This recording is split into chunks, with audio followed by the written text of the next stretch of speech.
नमस्कार बच्चों। कक्षा 7 के बच्चे मेरे साथ हिंदी व्याकरण का पाठ 9 पढ़ेंगे, वचन। बच्चों, पाठ पढ़ने से पहले जैसा कि मैं हर बार आप लोगों को समझाती हूँ कि इस कोरोना महामारी के चलते आप लोग अपने घरों में ही रहें, घरों में रहकर ही पढ़ाई करें और जो कार्य आपको अध्यापकों द्वारा बताया जा रहा है उसको स्वच्छता के साथ करते रहें। दूसरी बात आपके माता पिता से कहूँगी कि जिन बच्चों की फ़ीस रह गई है कृपया अपने बच्चों की फ़ीस समय से ही विद्यालय में जमा करा दीजिए, क्योंकि आप सबका सहयोग हमारे लिए बहुत आवश्यक है। चलिए बच्चों, शुरू करते हैं हम हिंदी व्याकरण का पाठ 9, वचन। वचन का अर्थ है संख्या। शब्दों के रूप से उनके एक या एक से अधिक होने का पता चलता है, अर्थात वचन से वस्तुओं या प्राणियों की संख्या का बोध होता है। नीचे दिए गए चित्रों को देखिए, वाक्यों को पढ़िए और समझिए। अर्थात कहने का तात्पर्य है कि वचन का अर्थ होता है संख्या, कि वो संख्या एक है या उससे अधिक है। इसको समझाने के लिए कुछ चित्र यहाँ पर दिए गए हैं। चित्रों को देख करके हम इसकी संख्याओं का पता लगा लेते हैं। जैसे केक पर 7 मोमबत्तियाँ लगी हैं, ये मोमबत्तियाँ बहुवचन है। अब 4 गुब्बारे लटक रहे हैं, गुब्बारे ये भी बहुवचन है। पंखा चल रहा है, पंखा एक वचन है। बच्चे मुबारकबाद दे रहे हैं, क्योंकि यहाँ बहुत से बच्चे हैं तो बच्चे क्या है, ये बहुवचन है। ऊपर दिए गए वाक्यों में पंखा, केक और घड़ी शब्दों से उसकी संख्या के एक होने का बोध हो रहा है।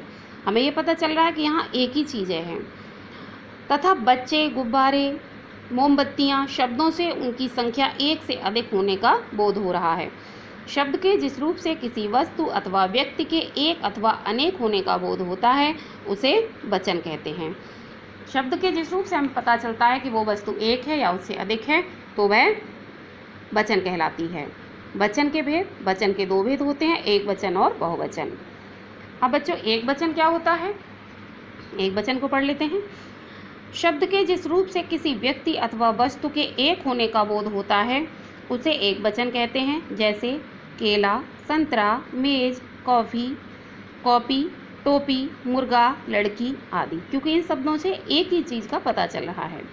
बहुवचन शब्द के जिस रूप से व्यक्तियों अथवा वस्तुओं के अनेक होने का बोध होता है वह बहुवचन कहलाता है। जैसे केले, संतरे, मेजें, कापियाँ, टोपियाँ, मुर्गे, लड़कियाँ आदि। तो ये एक से अधिक हैं, इसलिए यहाँ पर बहुवचन का बोध हो रहा है। वचन की पहचान। अब हम इनकी पहचान कैसे करते हैं? वचन की पहचान मुख्यतः 2 प्रकार से हो जाती है, संज्ञा अथवा सर्वनाम शब्दों से। संज्ञा और सर्वनाम शब्दों से वचन की पहचान कैसे हो रही है? बकरी चर रही है, बकरियां चर रही हैं। मैं टीवी देख रहा हूँ, हम टीवी देख रहे हैं। बकरी एक है और बकरियां बहुवचन हैं। मैं यानी एक के लिए है, ये सर्वनाम शब्द है, और हम ये भी सर्वनाम शब्द है, ये बहुवचन है। वह खेल रहा है, एक वचन, वे खेल रहे हैं, बहुवचन। इन वाक्यों में बकरी, मैं और वह एक वचन है, एक वचन का, और बकरियां, हम और वे बहुवचन का बोध करा रहे हैं। क्रिया शब्दों से वचन की पहचान। शेर सो रहा है, शेर सो रहे हैं। मोर नाच रहा है या मोर नाच रहे हैं, बालक दूध पी रहा है। मोर नाच रहा है, बालक दूध पी रहे हैं। अर्थात जहाँ एक वचन करता है तो क्रिया भी एक वचन ही लगेगी, और जहाँ बहुवचन करता है वहाँ क्रिया भी बहुवचन ही लगेगी।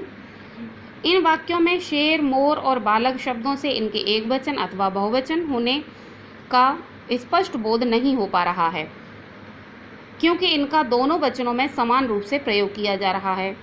इन वाक्यों में सो रहा है, नाच रहा है और पी रहा है क्रियाओं में एक वचन है, तथा सो रहे हैं, नाच रहे हैं, पी रहे हैं, इनसे क्रियाओं से बहुवचन का बोध हो रहा है। अतः इन वाक्यों में वचन की पहचान क्रिया के रूप से हो रही है। आगे है बच्चों, आंसू, दर्शन, प्राण, बाल, रोग, हस्ताक्षर, होश आदि शब्दों का प्रयोग सदैव बहुवचन में होता है।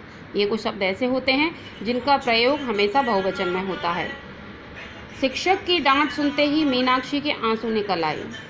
आंसू शब्द का प्रयोग बहुवचन में। बहुत दिनों बाद उसके आपके दर्शन हुए। बाबा नागार्जुन के प्राण कल निकल गए। चोर को देखते ही प्रिया के होश उड़ गए। आराध्या ने कल ही बाल कटवाए हैं। लोग तुम्हें अच्छी तरह जान गए हैं। मम्मी ने रिपोर्ट कार्ड पर हस्ताक्षर कर दिए हैं। अर्थात ये कुछ शब्द ऐसे हैं जो हमेशा बहुवचन में ही प्रयोग होते हैं। अब बच्चों कुछ शब्द ऐसे हैं जो हमेशा एक वचन में प्रयोग होते हैं, जैसे वर्षा, आकाश, पानी, घी, रेत, सत्य, झूठ आदि शब्दों का प्रयोग सदैव एक वचन में होता है। जैसे इस साल कम वर्षा हुई। गंगा किनारे रेत पर तंबू लगा हुआ है। गांधी जी सदा सत्य बोलते थे। संगम पर गंगा यमुना के पानी का अंतर स्पष्ट दिखाई देता है। आकाश में पक्षी उड़ रहे हैं। खाने में 2 प्रकार के घी का इस्तेमाल हुआ है। झूठ बोलकर सच नहीं छिपाया जा सकता। तो ये कुछ शब्द ऐसे हैं जो हमेशा एक वचन में ही प्रयोग होते हैं।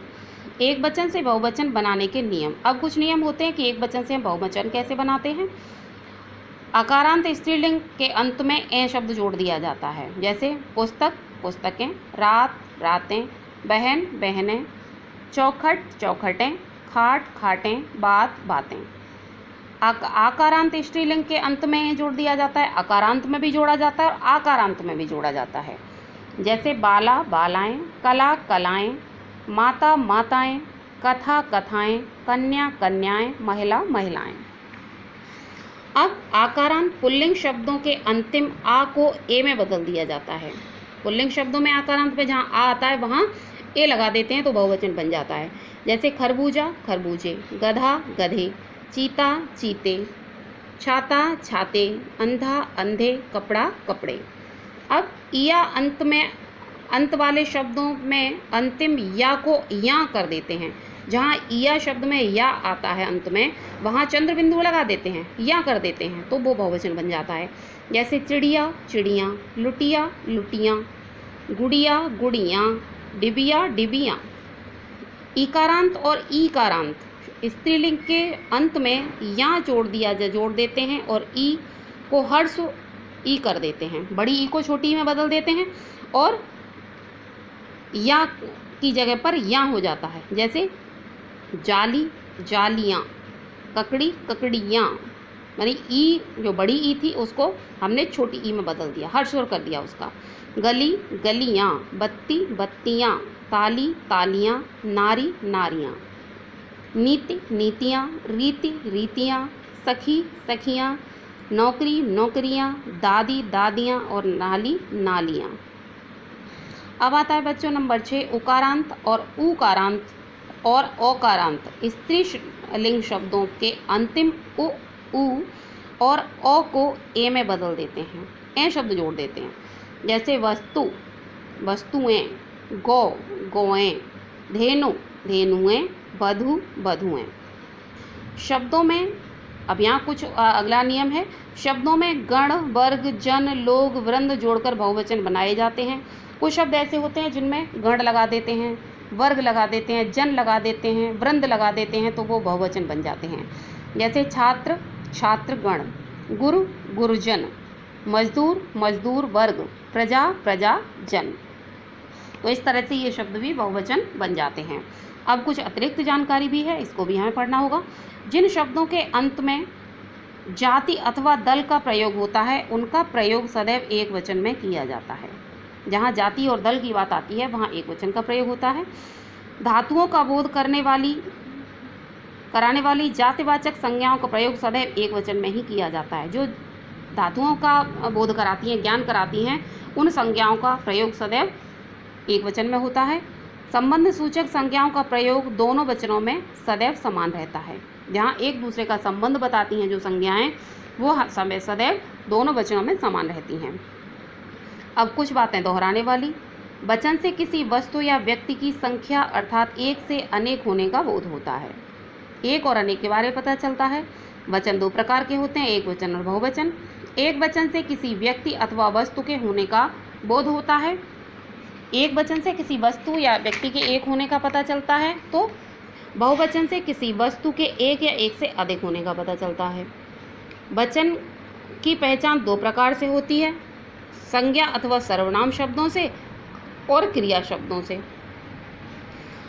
आंसू, दर्शन, प्राण, बाल, रोग, हस्ताक्षर, होश आदि शब्दों का प्रयोग सदैव बहुवचन में होता है। वर्षा, आकाश, घी, रेत, सत्य, झूठ आदि शब्दों का प्रयोग सदैव एक वचन के रूप में ही होता है। तो बच्चों, ये पाठ आपका पूरा हो गया है। इसको आपको 2 बार, 3 बार, 4 बार, बार पढ़ना है। पढ़ेंगे उतना ही ये आपको अच्छे से समझ में आ जाएगा। इसको रिवाइज़ करिए, घर में रहिए, सुरक्षित रहिए। और आपके माता पिता से कहूँगी कि जिन बच्चों की फ़ीस रह गई है, अपने बच्चों की फ़ीस समय से ही विद्यालय में जमा करा दीजिए। धन्यवाद।